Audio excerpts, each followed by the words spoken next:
Welcome to Reason and Theology, everyone. I'm your host, Michael Lofton, joined by Catholics John Meadows and William Albrecht, with our guest, John Meadows, who's a professional bodybuilder and also convert to Catholicism back in 2015. How you doing, Mr. Meadows? Good, thank you. Glad to be Yes, on. This sir. is awesome. Yeah, it's great to have you. I'm looking forward to this. We were chatting a little bit off the air, but I still want to get to know more about you. You were telling me a little bit about how you got into bodybuilding back when you were 12, looking through professional bodybuilding magazines. Tell me a little bit more about that before we talk about how you converted to Catholicism. I'm just curious. Yeah, it's when you talk to people about bodybuilding, there seems to be a couple themes. Like they either were picked on and they wanted to get not picked on, or they wanted Mhm. to lift weights for sports and it helped them like get stronger for sports, or Right. they were into superheroes or something like that. And for me, like when I looked at my first magazine, I immediately, as soon as I saw it, it was a magazine with Lee Haney in it. As soon as I saw it, I said, "That's what I want to do." Like Mhm. it hit me at that age, and I actually competed when I was 13 years old, which is kind of unheard of. I mean, Mhm. my kids are 11. I can't imagine him doing a bodybuilding show in 2 years. It kind of blows my mind. Right. Right. But it was just imprinted in me as soon as I saw that. Like there was fascinating. It seemed really cool. And I honestly didn't really care what people would think. I wasn't trying to impress other people. Mhm. I just thought, man, this is really cool. I really like this. And I like superheroes. I was collecting He-Man dolls at some point in my life. I have quite a comic collection, actually. Um, I have a bunch of magazines behind me and comic book toys in Yeah. there. So I Wow. always like kind of the superhero thing too, just to be honest. Yeah. Yeah, no, I hear you. So, I mean, I guess it started out as just you're interested in this. You saw, your superheroes, they were nice and built in the magazine. So you started, I guess, doing it as a hobby, and then it turned into actual a profession. Is that essentially correct? Or what made you decide to take it to a professional career? Well, bodybuilding itself was never a really lucrative sport. It's kind of a niche Mm, sport. There wasn't really a lot of money in it. right. So I worked in the corporate world. I worked at JP Morgan Chase for 10 years. I had a couple different corporate jobs, but so I did it as a hobby. And I was lucky Mhm. because I had a mentor when I was 19, 20 years old, when I was in college. And he told me, he basically said, you need to get a good job and just treat bodybuilding as a hobby. And if it ever becomes something more than that, Mm, then that's fantastic. But don't count on it. And you had to be one of the top two or three in the world at that right. time to do really well. Just the expense of competing itself, all the food and everything, made it a difficult sport Right. financially as it was. But with social media and all these things changing, kind of the way the industry works, there became a lot more opportunities for people to make a living from it. So in 2012, I was still working at the bank. I was still running projects there, and I was still working with people on the side. I had already put my website up. I was essentially working two jobs. I was doing a corporate job during the day, and then I was coaching at night. And it was very, very difficult to do both. It was very difficult. But in 2012, I just said, you know what? I can always come back to the bank, but my time may pass me in bodybuilding. So I need to at least go for it now and give Mm, it a shot and see what happens. So, I put in my 30-day notice. At banks, they usually walk you out the same day. They actually had mhm. me work my entire 30 days. Um, so safe to say I had a good relationship with all the folks there. And I still do actually. But so I went this route, and since 2012, it's been my kind of my profession, so to speak, 100%. Okay. And if you don't mind me asking, what all aspects of bodybuilding, I guess, are you involved in? Um, because I know very little about it. Let me tell you basically the extent that I know. I saw a couple documentaries on Arnold Schwarzenegger and the other guy, Eddie something. who won the strongman Oh, competition. Ed Cohen, yeah. Eddie Hall. Yeah, Eddie Oh, Hall. Eddie That's Hall, the the guy. big, the really big guy. Okay. Yeah, Yeah. that's about as much as I know. Did you ever get into any of those kinds of competitions, or was it more the visual aspect? Well, in 1994 and 95, I actually was doing powerlifting as well at Mhm. Westside Barbell, which was the premier place in the entire world. They actually produced more champions there than any other gym in the world, Mhm. and that was fun too. I really enjoyed that. I think my body is a little bit more suited for bodybuilding than it was powerlifting, Mhm. but I really enjoyed that as well. So the majority of what I did was just straight bodybuilding. Mhm.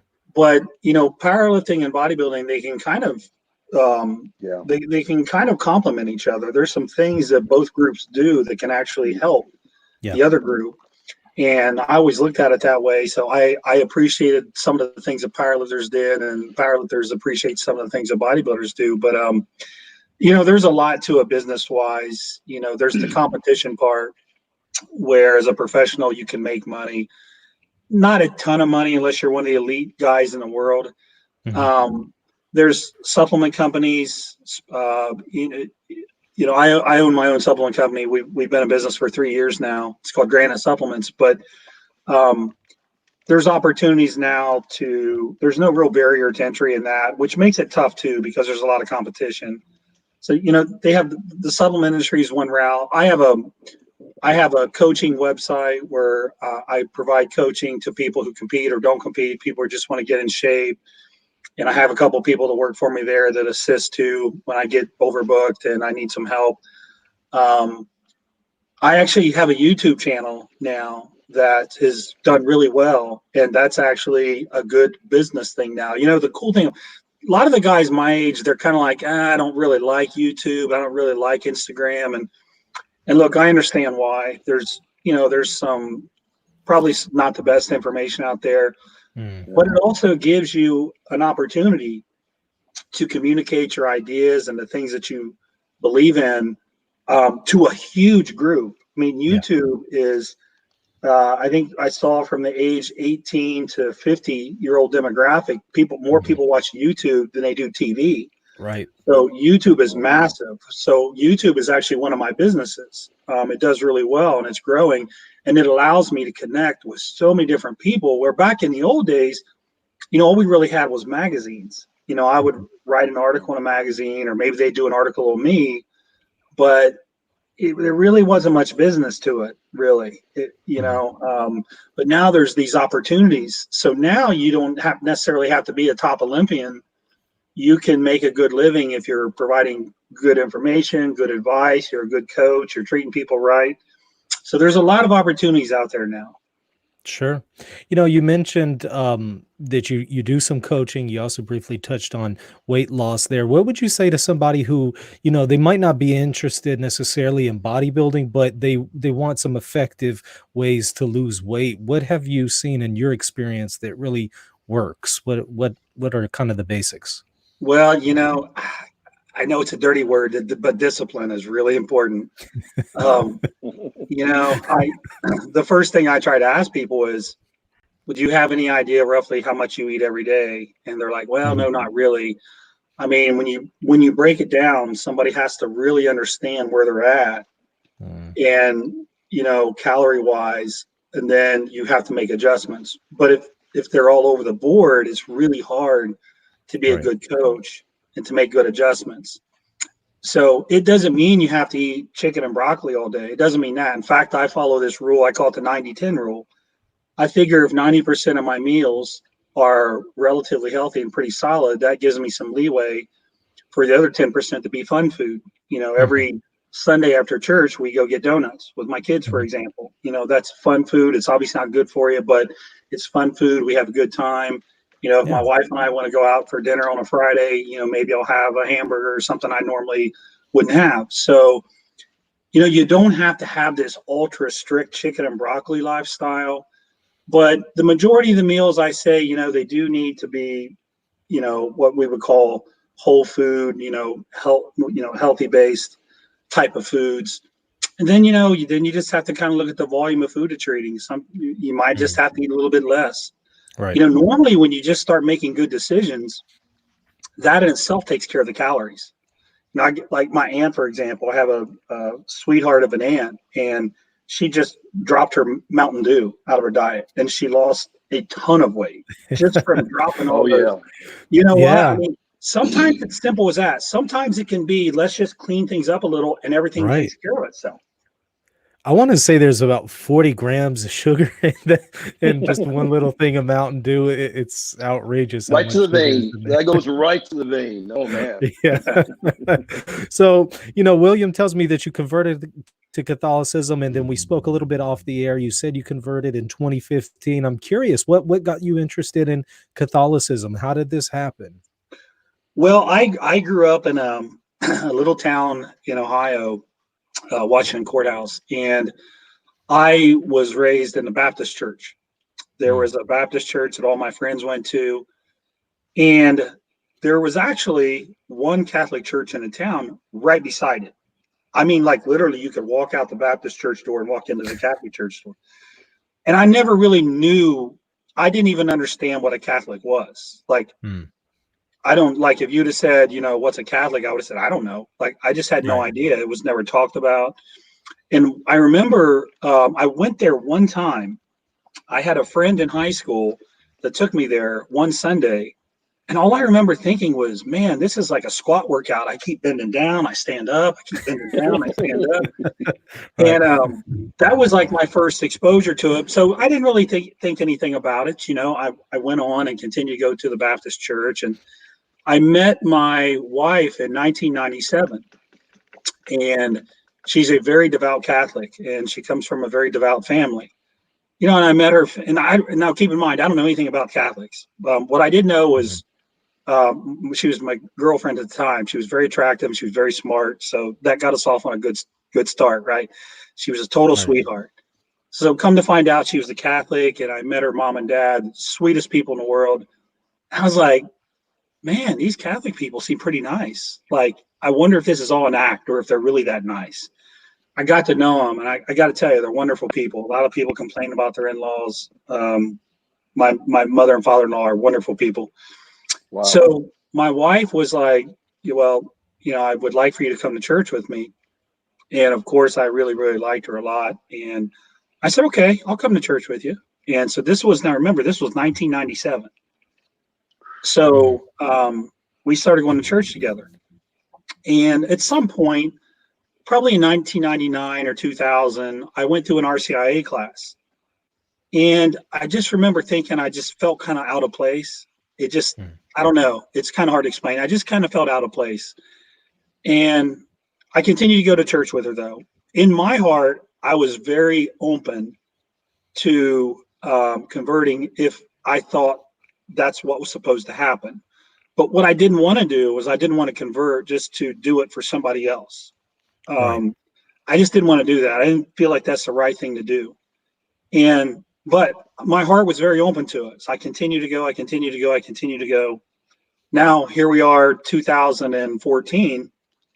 I go, we're going to a different church. We've been going to a different church for a couple of years, St. Patrick's downtown here in Columbus, which is kind of an old school Catholic church, very traditional, which I like a lot. And I started going to their RCIA class. And there was a guy there named Father Boniface Mm. who blew my Great mind. name. Great name. Yeah. Um, love the guy, blew my mind. And every question I asked him, he gave me an answer that made sense. So they're Dominican, so they're known for their education. Mhm. But Father Boniface, he transferred. I think he's somewhere in New York now, in Greenwich Village. But he was amazing. He was such a good guy. You could relate to him. He actually showed me pictures of when he was in high school. He had like a red mohawk. Mhm. But I really liked him. And the questions that I asked him, he gave me really good answers. I was like, okay, it wasn't just, well, don't worry about that, John. Just have faith. Like, he gave me a perspective from his education of why things were the way, he just answered my questions really well. So Wow. the more he talked to me, the more he answered my questions, the more I thought, this makes sense. I can get behind this. This makes a lot of sense. And as time came to an end in the class, there was another lady there, Gina. She was also wonderful.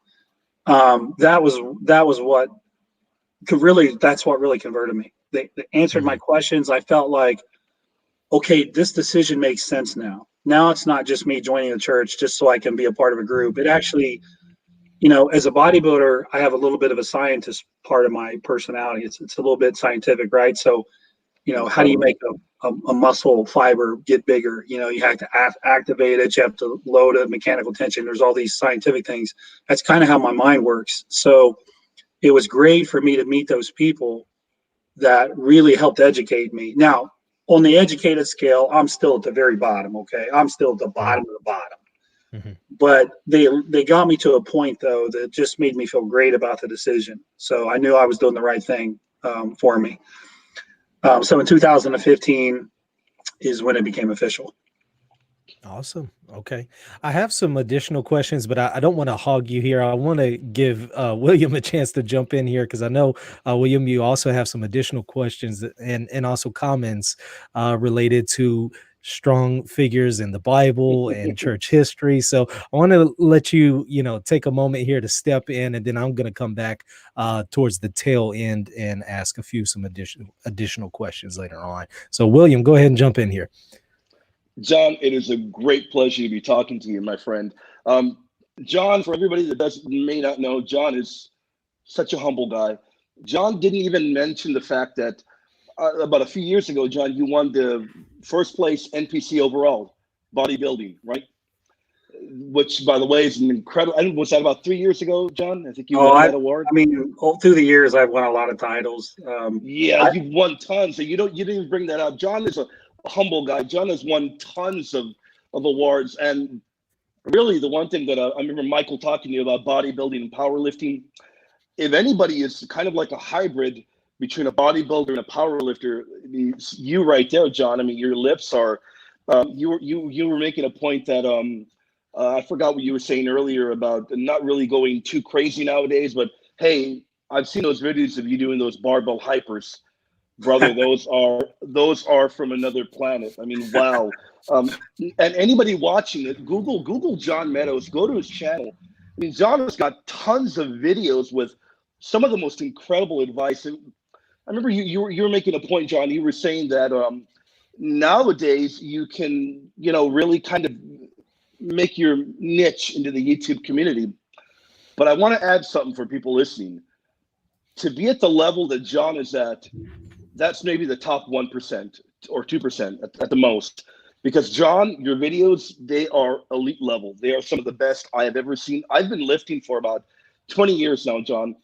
And if I can turn on a video and I can find new content that blows me away, I mean, I've got your channel. It's on my homepage. I mean, I look at it every other day, John, just totally blown away by your stuff. Just really, really incredible stuff. And kind of reminds me, I remember I was talking a little bit that we're going to kind of bring up some incredible biblical figures. And I stop and I think a lot of people think of the Christian faith, of the Catholic faith, and maybe they don't really, maybe strong people don't really come to mind, but I think Michael will probably know real well about this. How many years ago was it, Michael, when they discovered the bones of St. Peter? And a few people that were studying those bones said that the description fit that of what would have been a big and strong fisherman. So, I mean, if you can tell us a little bit, what do you think of a person that ate a lot of fish? I mean, that does pack quite a punch in terms of protein, doesn't it? Oh, absolutely. Yeah. High quality protein. And, for me, the bodybuilding thing was, honestly, it was just a labor of love. I just enjoyed it. It was, it never mattered how well I was doing or what. I just really enjoyed it. So, the humility thing, that comes from my grandmother. I was raised from my grandmother, and she taught me to respect everybody, particularly women. And so I never really, not everybody's like that in the bodybuilding community. There are some people that probably aren't in it for the right reasons. But for me, it was just something I just really loved, Yeah, no doubt. And I was talking to Michael leading up to the show. I've always been very intrigued with talking about strength and what have you. And really, you stop and you think, and sometimes you look into the early church history, and I'm sure you know quite well, John, because your wife is a very devout Catholic, and she's probably seen EWTN a lot. And you see a lot of these early figures that were monks, that were early priests. But if you delve into the Bible even more, you run into some figures that were pretty strong. I mean, we hear some amazing things about Samson, who, as Michael knows quite well, as you know, John, we're told that he killed a lion with his bare hands, destroyed an army of Philistines, and then I'm trying to remember, he went to the gate of the city and literally tore the gate from its very hinges. I mean, you got to be a big guy to do that, don't you, John? I couldn't do that. You definitely got a big guy. You got to be a big guy. Imagine, man, you must have had, real incredible strength there. And I was talking to Michael earlier. Michael brought up some figures that I myself didn't remember from the Bible, and they were King David's mighty men. That is another I had forgotten about, and Michael brought that up, and I went back to read that, and I had never really analyzed it before, but you look at the language being spoken of these figures in the Bible, you look at King David's mighty men, they weren't just mighty men in the sense of, okay, they would go to the battlefield and they would fight. No, we have men that are portrayed in the biblical text as being fierce and strong warriors. So really, no matter where you look, the early Judaism, the early Jewish faith, and then talk a little bit about the early Christian faith, you've got men that were strong, that were known for their physical prowess, were known for their athletic abilities. So what I'm trying to make the point I'm trying to make is you can connect physical strength with the Christian faith. You can, very, very clearly, you can find individuals that were known for being very strong. And I guess the one question that I've been wanting to ask you is, and it's a curious one, has your newfound Catholic faith, has it affected your lifting at all? Oh boy, that's a good question. Let me tell you a little story. But so when that 2014 period where I was going through RCIA leading up to 2015, I was actually preparing for the Arnold Classic here in Ohio. That's the best in the world. The only show bigger is Mr. Olympia. Oh yeah. And Which is very political. So the Classic is probably better because the Olympia is very political. John. It's a tough show. I was on a diet that was incredibly difficult. I had to make a weight class for that show. I had to make 212 pounds. And at 225 pounds, I was already at little over 4% body fat. So incredible. I was in the process, when I was in my RCIA class, I was in the process of one of the hardest diets I've ever endured in my life. I was down to 1,600 calories a day. That's not much. Okay. So I'm, half the time I'm lightheaded. I'm just trying to stay active. But when I got in the car to go to my RCIA class, it was amazing. It was like, I was so excited. And it was like at 7 o'clock at night, and I would show up and I'd have my little protein drink with me and ask questions. And it was the thing that gave me energy during that period. And then when I would leave, I would always call one of my friends who he was a co-owner of a business of mine. And I'd tell him how class went. And he was always like, man, you have a lot of energy. I can't believe how much energy you have for the diet you're on. And I said, well, the rest of the week isn't so good, but coming to this class, just it just fills me with energy, good energy. And I credit that class to helping me make it through the preparation for that contest. Wow. It was incredible. And, in terms of training, I've always trained hard. I've always trained hard my whole life. The one thing I would tell you that I've always believed this, but maybe I believe it even more now. I've always believed that it was a blessing to be able to work and to get stronger, and for God to give me that ability. And I always felt this thing on my shoulder that says you need to look out for people who can't defend themselves.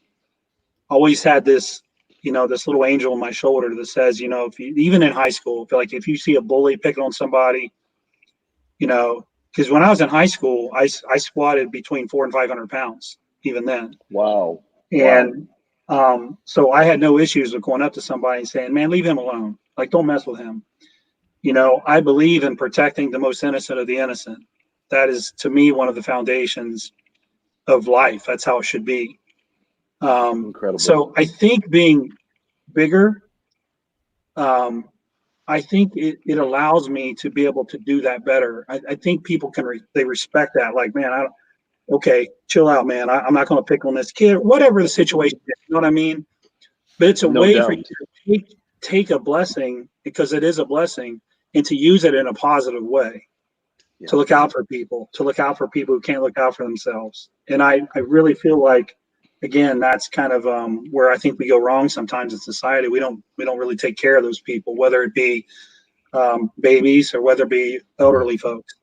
So I always look at it, and then as you get into the Catholic faith and you see the emphasis on the sanctity of life, that feeling I already had in me from a young age is now multiplied. Now it's like, no, it's not okay to, I give you an example. My mother-in-law, she fell and she broke her hip. She's kind of in a tough situation now. So my wife, we moved her in here to stay with us. We want to take care of them. There's a lot of people who would probably just say, just let them go into a home somewhere, let somebody else take care of them. My wife was very active in a healing ministry for women who had abortions. So we used to support that ministry because it's something we felt strongly about. So we've got this thing in us that you really need to protect the innocent. They can't protect themselves a lot of times, so you got to take it upon yourself to do that. And I think, like with the bodybuilding and strength thing, it gives you you kind of got like an ace in the hole, right? Like, like you don't want to mess with me, even though both know I wouldn't do anything crazy. But people respect that. They respect that. And they go, okay, well, okay, So just kind of a little off note, that something that, struck me is, again, and the deeper I got into the faith, the more I just saw this value for human life, and how important it really is. Yeah, and you'll definitely pick that up as you delve further and further into Catholicism. That is one of the things that is very key about the Catholic faith. Really, the respect and the honor of all human life, really, and viewing marriage as a sacrament. Protecting the unborn, and really standing up for all kinds of human life, and really to the point to that point that you're making there, that you've really kind of really liked helping people out throughout your life. You're doing that, 100-fold on your channel, John. And you're giving out some of the best advice possible that really is almost impossible to find elsewhere. You were talking about how when you were younger, you used to buy the magazines, you'd read the magazines to get advice, but you're giving incredible visual advice, and you really can't beat that, because I'm pretty sure you've been told this a ton throughout your life, but a lot of people that don't really know are definitely tuning in and learning more and realizing, hey, I can better my health, I can better my life. And there are ways of doing it. I was watching a video of yours where you're talking about, I think you had a severe operation where unfortunately you lost your colon, right? That's right. And you said something that just blew me away. You said people thought that I was just gonna come back and I was going to be emaciated. I was going to be really thin, just, be weak throughout the rest of my life. But mentally, you said, you know what, I'm going to overcome this. I'm going to come back stronger. And really, that does take a lot of physical, mental, and really even spiritual strength, doesn't it? Yeah, I had a condition called idiopathic myointimal hyperplasia of the mesenteric vein, and it was we didn't know what the problem was, and I ended up in the hospital. And fortunately, I was in the hospital, and I was bleeding to death. So they rushed me in emergency surgery. Anyways, long story short, they ran tests after tests after tests. I could give you a list really long. They never found out what was wrong until they sent a tissue biopsy to the Mayo Clinic, and Mayo Clinic said, "Oh yeah, we've seen this before. We had 9 cases of it on file. Maybe there's 12 cases or something like that on file now." Yeah, I went from 220 pounds down to 160 something over the course of a few months. And I'll never forget waking up in ICU. And I tell this story all the time. As I was being wheeled away, I was giving my message, or I was giving my wife messages to give to my friends. You know, tell James I'm going to miss him, tell Daryl I'm going to miss him. Very emotional, right? And because I thought I'm a goner, I knew I was in shock, and I had bled a lot. Anyways, it was a horror story. But I woke up in ICU, and I wake up, and there's this nurse standing there, and I'm like, did I die? And she's like, no, you're alive. And I said, like, am I going to live? Like, and she was like, yeah, you're going to live. And I was like, really? And I was ecstatic. I was like, man, I thought I was going to die. She was like, well, yeah, you were really close, but Wow. you're not going to die. You're going to live. And I looked down, and I got all kinds of tubes in me. I think I had 5 or 6 different tubes in me, but I was alive. I couldn't believe it. And I ended up having some complications after that surgery, and I had multiple surgeries, and my stomach was covered with scars, different scars. And some of them I had removed when I had additional surgeries, but some of the scars are still there, and I left them there. And, you know, people have asked me in bodybuilding, they're like, those scars, they probably don't help you, do they? And I said, no, they don't help me at all. And they're like, why don't you get them taken off? I said, because, man, that's a reminder. That's a reminder of how precious life is. That when I look at my scars, I realize that in my early 30s, I was this close to dying, and it helped me realize the things that were important to me. And you know, I went back to work. It's when I was at Chase. Eventually, it took me a little while, but when I went back to work, everybody was like, "Man, you're so relaxed. Like you're handling stress so well." And I said, "Yeah, my frame of reference for what's a big deal is a little different now. You know, it's a little different now than what my frame of reference used to be on what. But so it ended up working to my advantage in the corporate world. So they gave me all the big projects because I was the guy that could handle stress. You know, because when everybody else was panicking, I had the ability to say, you know, calm down. It's not that bad. It could be a lot worse, right? Right. So, but yeah, the scars are there. I see them every day, and it reminds me of how precious life is. It can be taken in a second. It also reminds me to, you know, really think about relationships and what you have and value them. So, and, you know, and then my bodybuilding career, they pretty much told me it was over. This was before I got my pro card. It was a little bit of a way back. It took me years without a colon. It took me, I had to learn how to drink differently. I had to learn how to eat a little bit differently. But eventually I made it back, and I actually became better than what I was before I got sick. So I think it's a pretty interesting story to see. And, you know, I think I was blessed to have some really good people around me too. You know, I would love to sit here and tell you how tough I am and how every day I woke up and just said, I'm going to beat this, but that wouldn't be true. What's true is that I had friends there that were saying, get up, John, you got to walk around. Let's get strong. I had a wife that was saying, you know, come on, let's get up, let's walk. You know, do you want to go to the gym, you know, months later? And so I was surrounded by good people. And I did want to get back to the gym. When I went back to the gym eventually, I remember one of the trainers there, she kind of did a double take, and she was like, oh, wow. Like she hadn't seen me, and I'd lost 60 pounds, right? She was like, wow, I heard you were sick. I didn't think you would come back so soon. And I was like, what do you mean? She was like, well, you know, you've lost so much weight. And I said, are you kidding me? I'm back in the gym. This is what I love. Like, this is awesome. You know, so I sat down on a leg extension machine. You know, that's where you extend your feet up for your quadriceps. And I had one plate on there. You know, the stack has all these plates. I had the very top one, the lightest weight on the whole stack. It was probably 20 pounds. And my legs were just shaking, trying to lift that weight up. That's how weak I was. And that's where I had to start back from. Literally, probably like I was an 8-year-old. That's where my strength was. Wow. It was so bad.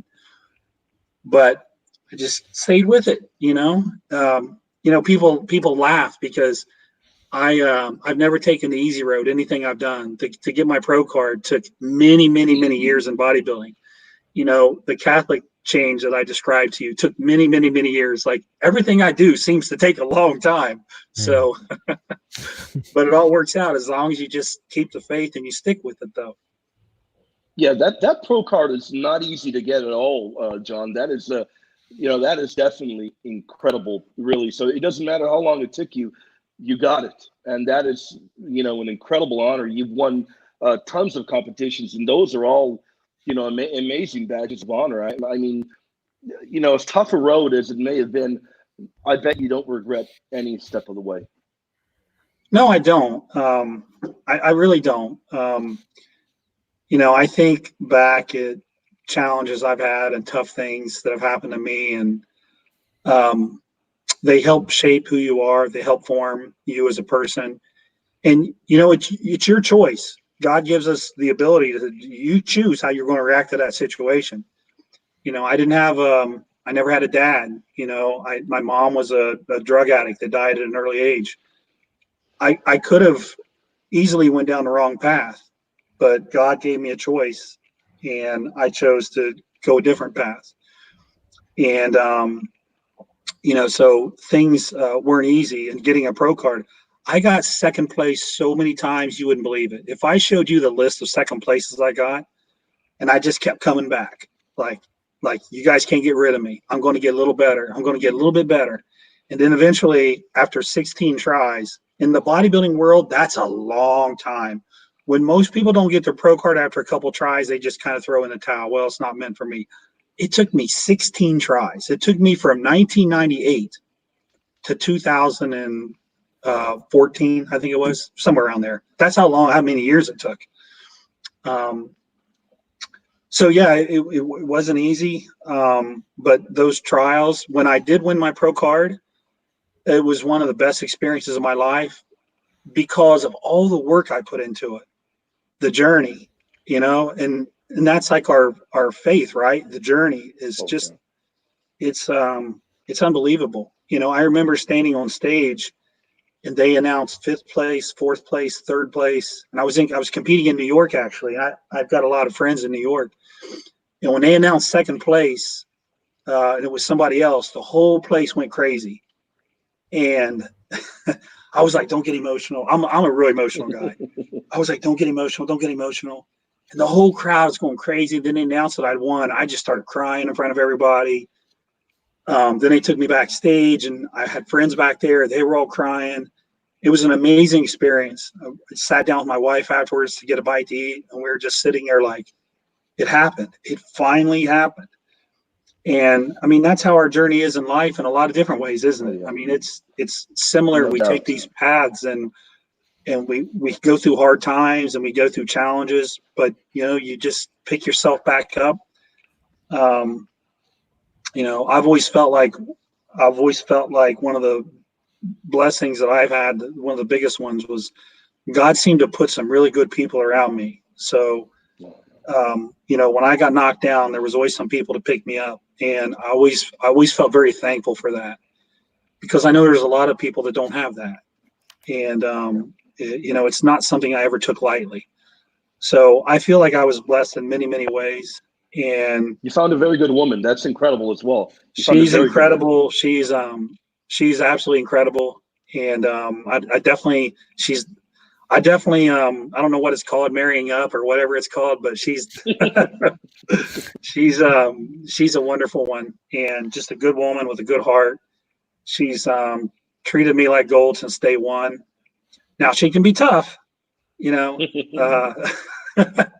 but I'm very, very fortunate.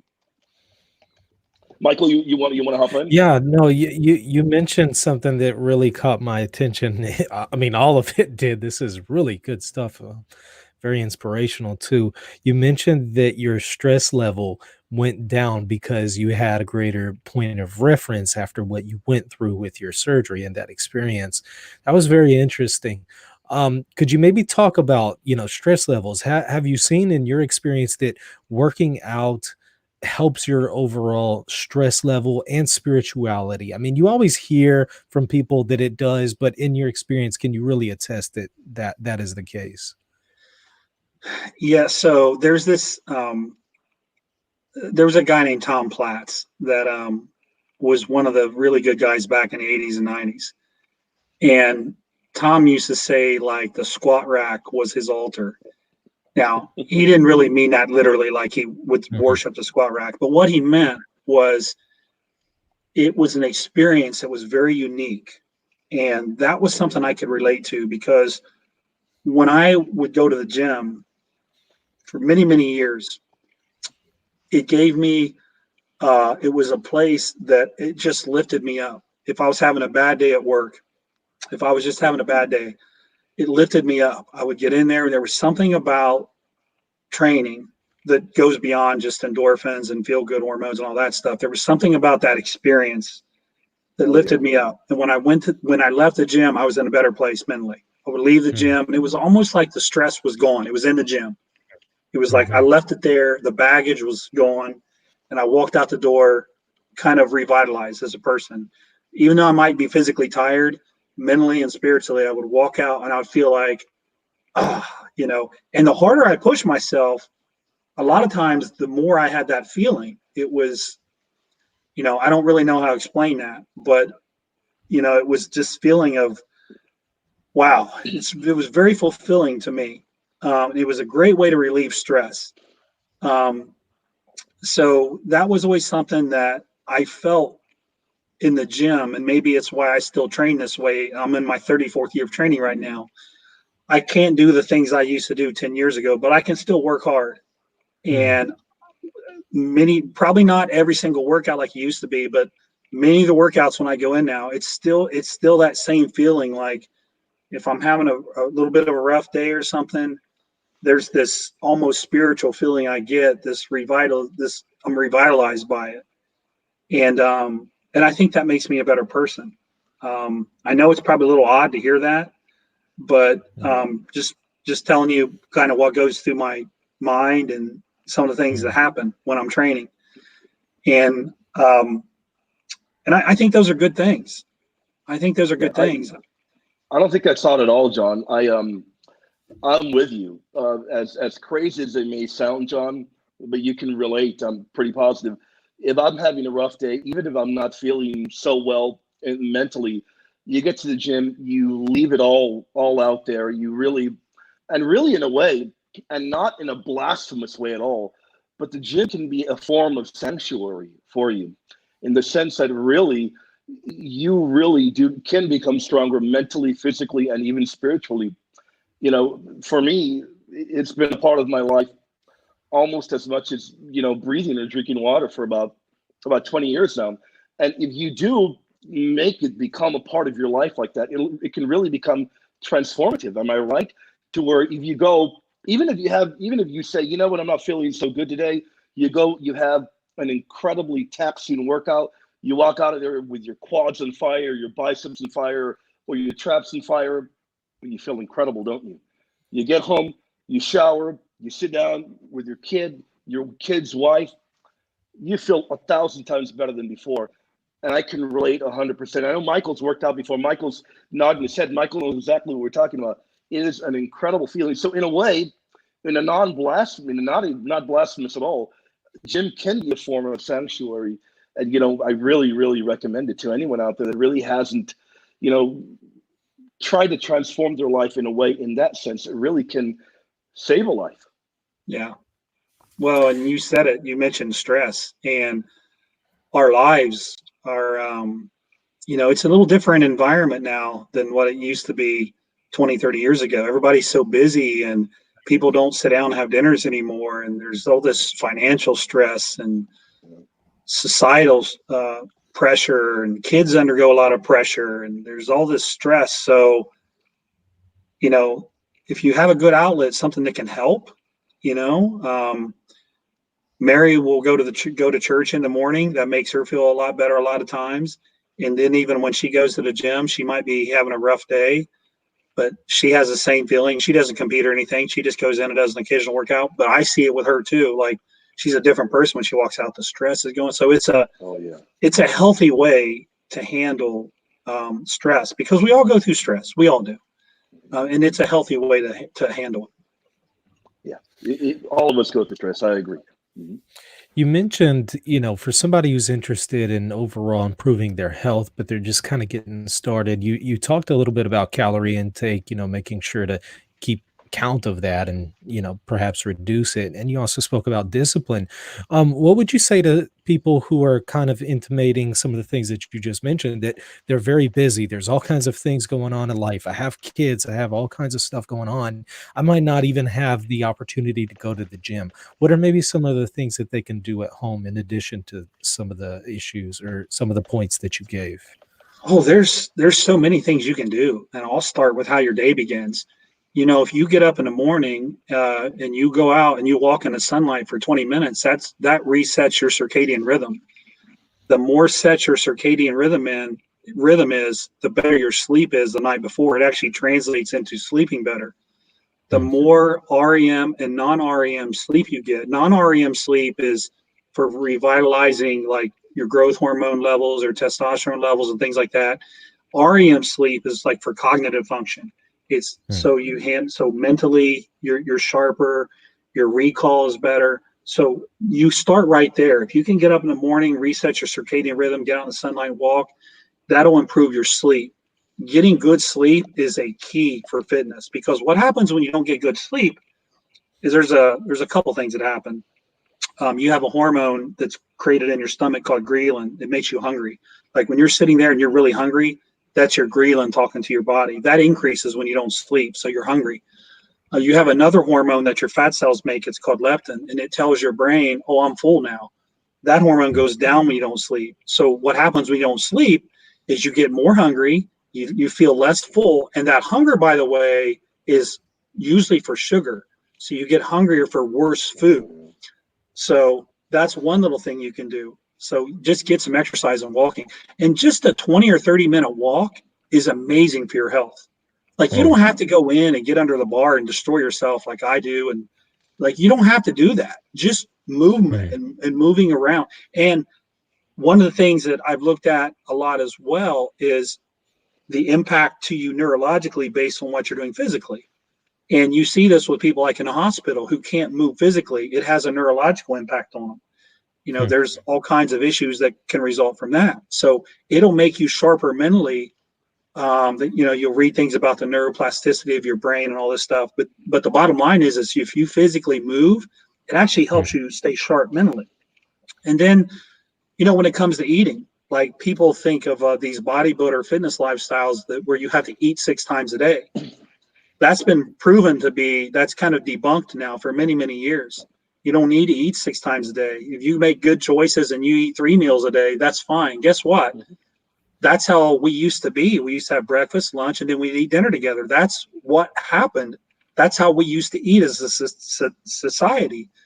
And then everybody started to say, well, you got to snack all the time. And actually, I think the snacking part is what makes people get into an overweight situation. Mm. I know that when it's funny, when I travel, I'm real busy, so I only eat 3 meals. And then when I sit around here at the house, I'm snacking all the time. And guess when I look my best? It's always when I'm Mhm. traveling. I come back from traveling after eating only 3 meals for a week and I look better. Within 2 or 3 days of being home and doing all my little snacking, I look worse. So it happens to me too. So, and there's all kinds of things that you can do now. There's meal prep services. They can fix you they can send you lunches. You can take your lunches with you. You can, there's different kinds of healthy protein drinks that you can make in the mornings. There's ways that you can actually make it easy so it's not so time intensive. There's a lot of different things you can do, but I think what people in their heads, they think, well, I got to eat 6 times a day or 5 times a day, or I Mm. need to make this real elaborate meal. No, you don't need to make this real elaborate You meal. It's don't. not. It's not that at all. It's mainly just making good choices, being active, getting good sleep. Like if you just do that, you'll see the quality of your life go way up. And what happens is when people start seeing some progress, that's motivational. They're, Oh oh yeah. wow, I'm seeing some progress, and then they get more motivated. Then it builds, and then you get this momentum going. And then all of a sudden, you're really into your program. You're doing great. You're feeling great, and people all of a sudden will start saying, "Wow, boy, you sound great. You seem really happy," and it's just because things are going better for you. You said that, you see yourself the best whenever you're doing 3 meals a day, and you briefly mentioned there 6 meals, and how you think that that's probably not the best way to do it. I've always heard 6 meals just because they say that, it helps keep your metabolism going. So what are maybe some of the misconceptions there that perhaps 3 meals would be preferable?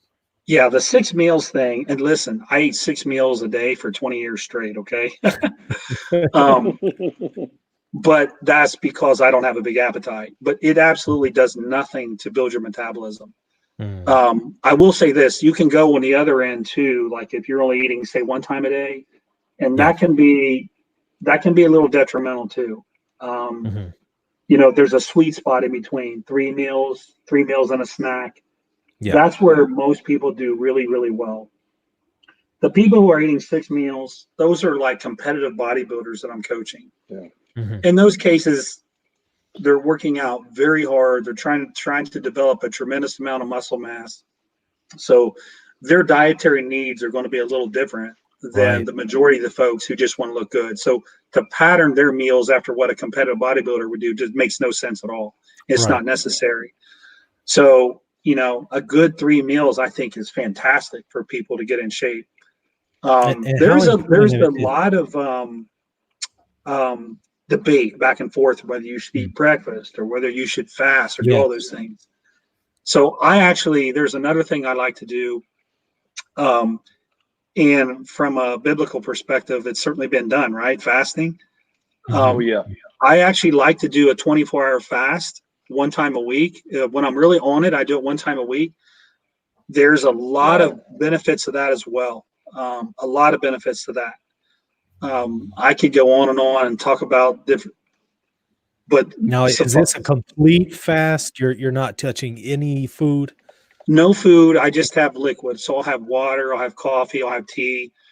Um, it's, what happens to a lot of people is I see this a lot in bodybuilding, particularly. They have digestive issues. Mhm. In bodybuilding, it's so common to see people with, irritable bowel or colitis or all these different, SIBOs, small intestinal bacterial growth. There's all these the constipation. There's all these different issues that people have.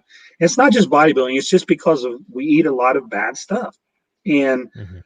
fasting is a way for your digestive system to just, okay, man, I don't, nothing's coming in. I'm going to relax. I'm going to chill out.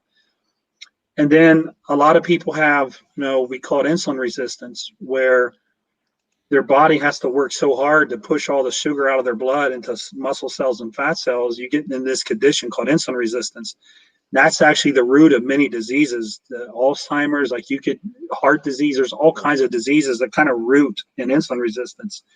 You can get on PubMed and you can do some scientific journal investigation, and you can type in insulin resistance and you'll see all kinds of connections there. But when people overeat, when they're caloric excess all the time, that happens. So when you do a 24-hour fast, you're backing off. You're letting their insulin receptors that sit on your cell membrane. You're giving them a chance to relax. You're giving your body a chance to relax. There's a process called autophagy where your body kind of cleans out the old cells and rejuvenates you. And that's what you'll see with a lot of people who write books about fasting. They talk about this process called autophagy. Mm. That's turned on to a degree with fasting. And then the longer you fast, the more that process turns on. So, and then there's in the bodybuilding world, there was a lot of misconceptions about, well, if you fast, you lose all your muscle, all these bad things happen, you get weak. None of that happens. When you do a 24-hour fast, your body just relies on carbohydrates for energy. Then probably around 24 hours, it runs out of that, starts running on fat. At no point does it eat all your muscle. That's a misnomer. So I do 3-day seminars, and it's actually fasting is one of the big topics I talk about, and I try to dispel all these myths.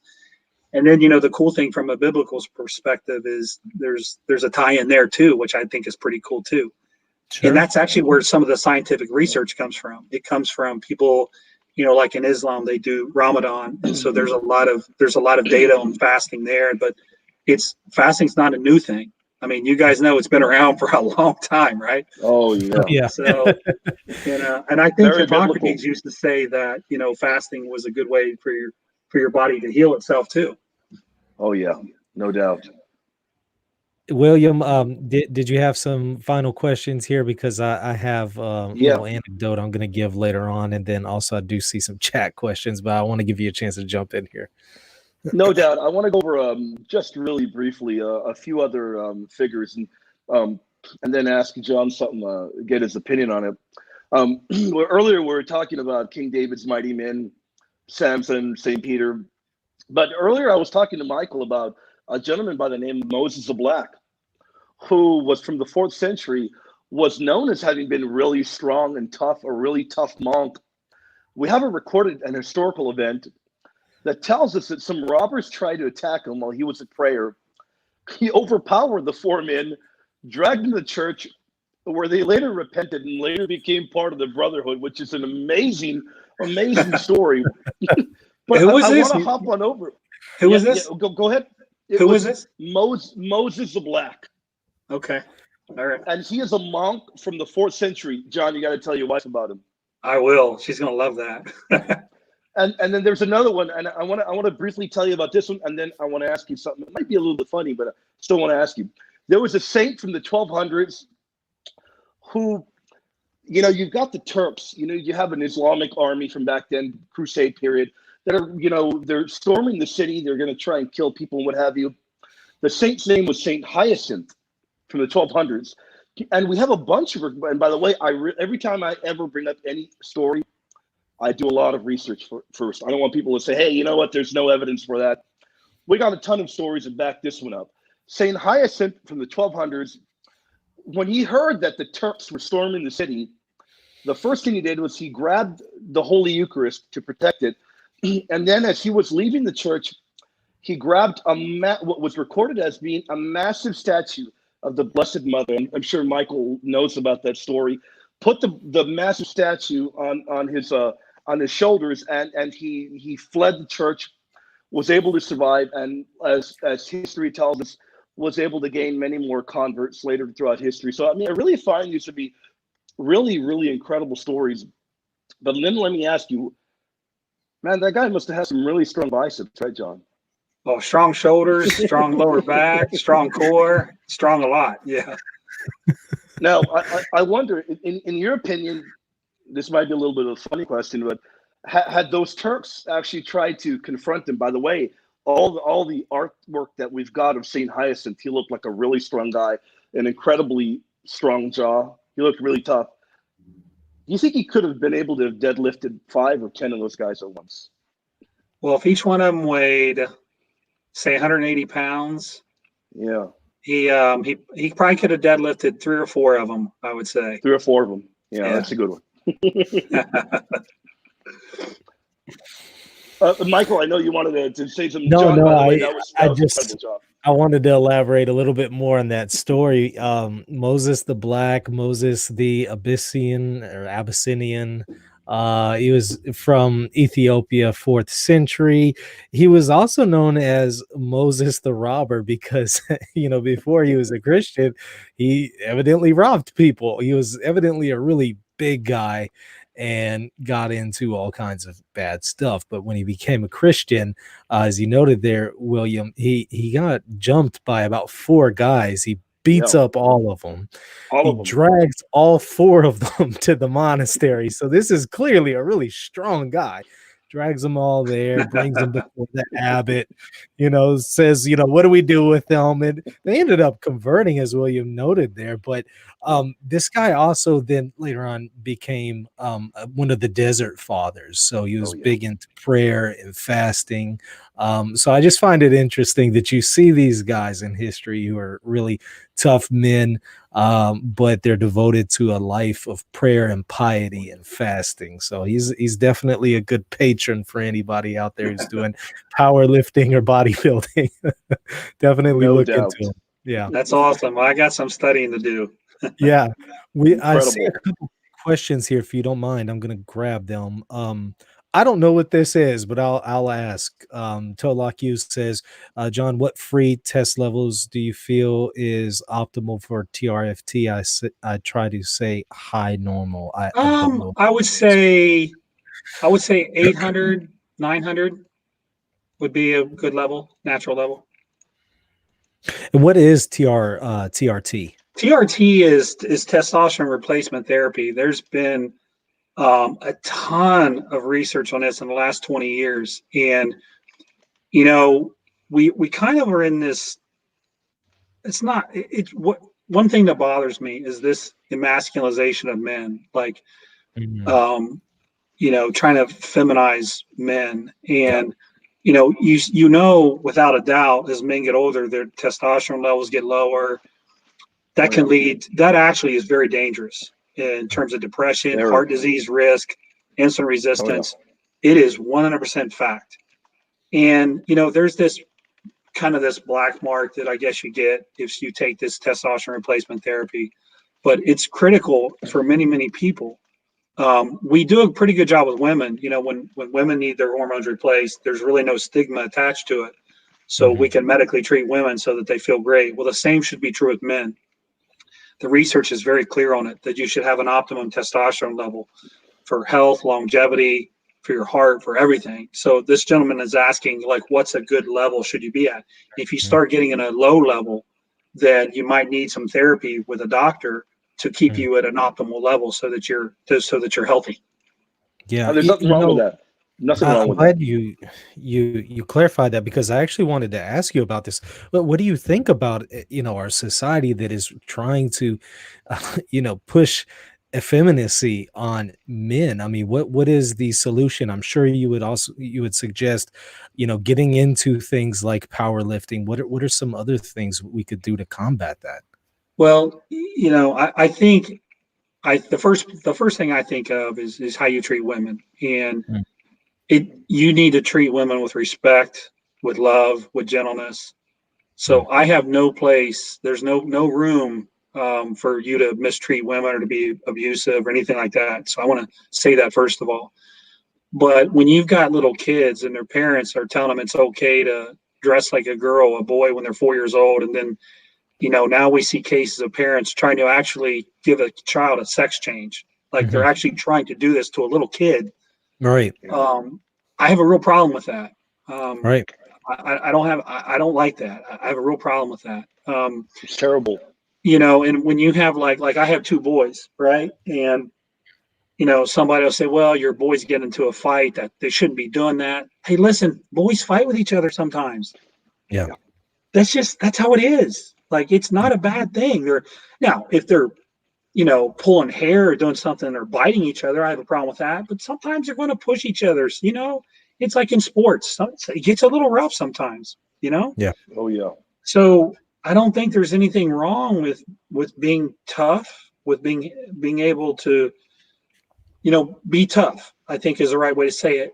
As long as you treat people right, you treat women right. Like, and I would, there's a balance there, but to just assume that because a kid is going to get into a fight with his brother, just to assume that makes him a bad person, he's going to be, I just have a real problem with that. And that's getting pushed a lot right now. We certainly see that. And I think a lot of guys, we're seeing it. We're kind of tired of it. Like, okay, that enough's enough, and now you look and you see, again, like I mentioned earlier, you see parents that are actually trying to get their kids to, change their gender. It's child abuse. It is child abuse. It's a sickness. Nothing around it. Yeah, you're right. A mental illness. Yep.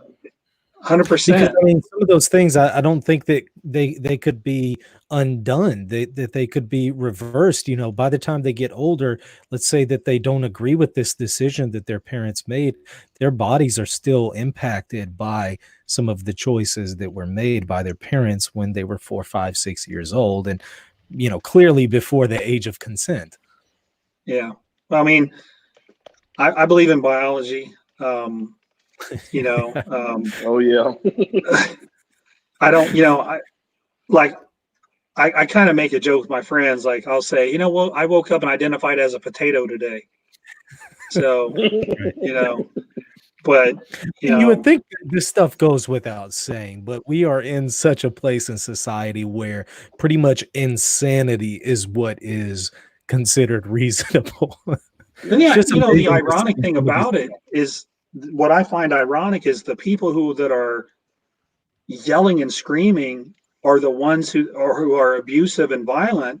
Mm. And they're saying that people like us are the ones who we're the ones who aren't tolerant. I'm like, this is kind of ironic. Like you're the ones that are always starting fights, and you're protesting, and you're wearing masks, and you're hitting people, and you're yelling at us. I'm like, it's just ironic. It's completely backwards. No, I agree. Very This one is backwards. from Ben, and it kind of touches on what we've been discussing about getting in shape. He says, or he asks, what's the best thing for people who are overweight, unfit, and have the end goal of getting into shape? Would cardio be the best thing to do first, or lifting? Well, I think, Ben, I think that's a great question. I think a little bit of both would be great. Ideally, cardio is nice because of the movement and because it's just giving your body, it goes beyond just caloric expenditure. It's also, like I mentioned earlier, there's a lot of health benefits, but the weightlifting also has tremendous benefits, and building muscle mass has tremendous benefits. And as a beginner or something just coming back into the gym, you don't need to be in the gym every day. If you can get in there 3 times a week, that's fantastic. Maybe you can get in on the weekend once and twice during the week. If you could just get into the gym, even if it's 2 times a week, do some resistance training, do a couple cardio sessions during the week. That's great. That's great. See, the nice thing, here's the good news about where you're at. If you're not doing those things now, it takes very little to see progress. Like you'll get in there, you'll do a little cardio, and you'll lift weights, and you'll start seeing progress. You'll get stronger. Your neurological connection to your muscles will get better, so you'll be able to lift more weights. Your body will start expending calories that it wasn't expending before. So you'll see progress right away. And that's going to help you build your confidence and get you to your goal. Now, getting to your goal might take a little time. It doesn't happen overnight. But you're in a position now, if you just get in there and you just start building some consistency. I think what people do a lot of times, Ben, is they go, okay, I'm going to do cardio every day. I'm getting to the gym 6 days a week. And like, you don't need to do that. And then they don't. And then they're like, well, he made it 3 times. So then they think they failed. And they get this mindset, well, I can't do this. And then they just quit. I would much rather see you put a plan together that you can follow. Maybe it's walking for 20 minutes 3 times a week and going to the gym twice for 45 minutes. Maybe it's that. Maybe it's something like that. Even if it's just going to the gym once a week and walking 3 times a week, something that you can execute and follow through on, and then just build on it. Once that gets easy, you can go, oh, now I think I can do a 30-minute walk. And now I think my weightlifting session, now maybe I can add a couple extra sets for my legs or a couple extra. So give yourself somewhere to go. Don't think you have to do everything perfect right from the start. Start simple and just build your way up. Excellent. Definitely. This one also touches on some of the things we are just discussing. It's from Justin, the Catholic John. How important is it for Catholic men to reclaim masculine aspects of our faith, such as endurance, penance, discipline, and sacrifice? Yeah, man, those are keys, right? Those are keys. If you don't have those, if you don't have discipline, think about what happens to your life. If you don't have penance, think about what happens. I mean, when you don't have those things, think about the alternative. Think about what's going to happen. And, you can go down the wrong path. And look, like I said, I'm at the bottom of the barrel when it comes to knowledge. I'm certainly the furthest thing from a theologian you can get. But I do recognize that those basic fundamental principles that you just mentioned are great principles that we need to. And here's the other thing, as a parent, I want my kids to understand what discipline is. And I think kids learn a lot from the example that they see. So I can sit there and tell them to be disciplined, be disciplined, be disciplined. But if my actions show something else, my kids are going to tune me out. They're going to say, well, dad says that, but that's not really what he does. So I think our actions are not only important for us, it's also important for your family. If you have kids, it's important to set that example. So it goes beyond just you or just me. It goes well beyond that. And having kids really puts it in perspective for you, So I mean, those things are certainly great things that you picked up on, great aspects that we need to focus on. Well said. This one is by Thomas Turner, speaking a little bit more about cardio. John, how do you value cardiovascular work for heart health and recovery? Oh, it's absolutely fantastic. Now, cardio is interesting because, like, when you start talking about like ultra marathons and training like that, that can actually be really, really hard on your body. But just cardiorespiratory work, 20, 30, 40, 50 minutes of cardio, breathing hard, getting your heart rate up to 120, 130 beats per minute, things like that. It's really good. It brings new blood, new oxygen into the muscles. As you said, it's good for recovery. It definitely is heart healthy. You'll notice an impact to you if you get your blood work done. The lipid profile has this thing called HDL. You'll notice they call that good cholesterol. It's not really cholesterol, but it is a good thing. You'll notice that starts to go up. You'll notice that your LDL, they call that bad cholesterol. It's really not, but you'll notice these things start changing for your favor in your blood work. You'll notice your blood pressure gets a little bit better. So there's a lot of things that you'll feel better, but you can also see in people's blood work. You can see these improvements being made from cardio. So I think and a lot of times when I train, and actually it's funny you brought that up because I did this today. Sometimes when I train with weights, my goal isn't to just go as heavy as I can. Sometimes I do want to incorporate some cardio with it. So like what I did today was when I trained, I lined up 4 exercises and I did them back to back. So of course I'm fatiguing as I go and I'm not lifting a maximum amount of weight, but I'm breathing hard. So I'm getting in some cardio in addition to the resistance training. So it's multi-beneficial. But I believe the cardio is very, very important for health. We'll do Incredible. one more. This one is from Nazim. He asks, what difference does John feel between when he was Protestant versus Catholic? Was there really any difference there when you became Catholic in 2015? Well, that's a great question. When I first started going to church, my grandmother was just like, you need to go to church. So she would kick me out on Sunday morning, so I'd go to church. And I liked it. And, it was more of a fire and brimstone kind of church. You're going to burn in hell if you sin. I mean, it was Mhm. it was pretty hardcore Baptist. But I got to go to a lot of church camps. And actually the church camp I went to, it's called Camp Kirkwood here in Wilmington, Ohio. I actually, 3 years ago, I told my kids about when I used to go to church camp. And they were like, well, I want to go. So I called them and I said, hey, they still have church camp. Now, when I went, it was in the 80s. It was in the 1980s. So I called, they still have this camp. And I said, wow, I'm amazed. You guys are still running your camp. And I said, now listen, I used to go there with the Baptist church. My kids are Catholic. Can they go? And they're like, absolutely, absolutely. Bring them on up. So my kids go to that camp now every year. So it was, it was good. And like when I was in high school, the preacher at the church I went to, his two sons were 2 of my best friends.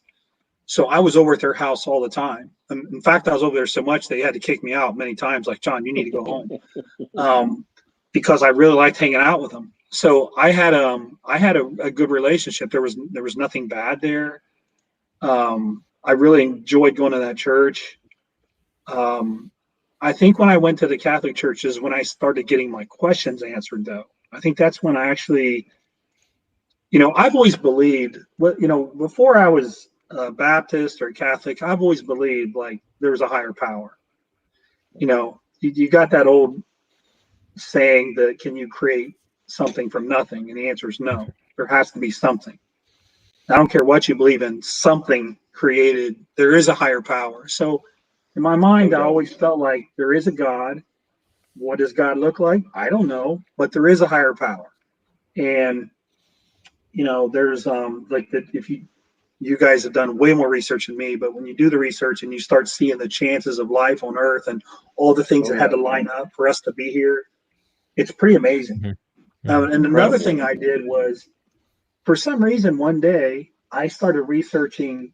I told you I'm into evidence, right? I looked up Catholic scientists, and you see, like, oh my God, I didn't know this guy. Right. This famous guy in history was Catholic. I had no idea. Oh yeah. Oh yeah, And these are scientists. we're big on science. We are big on science. Yes. And The people Jesuits. I had no especially, idea. Yeah. I had no idea. And Right. I'm seeing all these famous scientists were Right. Catholic. They were And I'm Catholic like, priests, a lot of them. yeah. They sure I'm were. like, Yeah. what? Yeah. I had no idea. I don't think the general public knows that. They A don't. lot of people don't. I mean, the study of seismology was started by the Jesuits because they had institutions all over the world where they could set it up and do their tests. I mean, all kinds of people were, that are famous for things that we believe today. They were actually, Catholic priests. In fact, I want to say one of the authors of the Big Bang Theory was Yes, it was a a Catholic priest. Yeah, Correct. yeah. So all kinds of contributions there. Yeah. Yeah, it's That's amazing where I would stuff. love I'm for you glad guys to brought just that up. educate me on that stuff. I love that kind of stuff. Well, It's John, my fun. friend, I will be in touch with you. Don't worry. I'll share things with you about the faith more and more as time goes on. I appreciate I see 2 super chats from Tulloch U. Ohio lifters best in the world, and then he also says Holy Spirit equals gains. Thank you for those super chats. I don't see any other questions offhand, so we'll go ahead and wrap it up there. Thank you again so much for coming on, Mr. Meadows. You're welcome on anytime. This was truly a pleasure and also very inspirational. So thank you for all that you've done and for also coming on tonight. Pleasure's all mine, man. This is one of the funnest ones I've done in a long time. I loved it. Yeah. William, thank you for coming on and also for setting this up. Let me just make a quick plug for John. Guys, Yeah. John, I do keto a lot, and I've looked at your products. Guys, check out John's Granite, right? Granite supplements, huh? Check them out, John. I want to try your stuff out. And you know what? Go to John's YouTube. You have incredible advice there. John, thank you for being on. I'll be in touch with you, my friend. Thank you. Thank you. Thank Thanks you. for having By the me. way, what's the name of the YouTube channel for anybody who's interested? Mountain Dog One. So Mountain Dog, I'm actually a big believer, or not believe. I'm actually a big fan of Bernese Mountain Dogs. My first Bernese Mountain Dog, I actually named her Lucy after St. Lucy. So, anyways, that's kind of a little nice. But anyways, that's where that name came from. It's thank Mountain you so Dog much One. for coming on. Truly enjoyed it. All right, guys. Thank you. Thank you very much, John. Take care, my friend. Sorry, we broke up there. Sorry, apologize for the delay. It's just now picking up on my end. Everybody, thank you for watching. Please comment, like, subscribe, share this material on your social media. Until next time, God bless you all.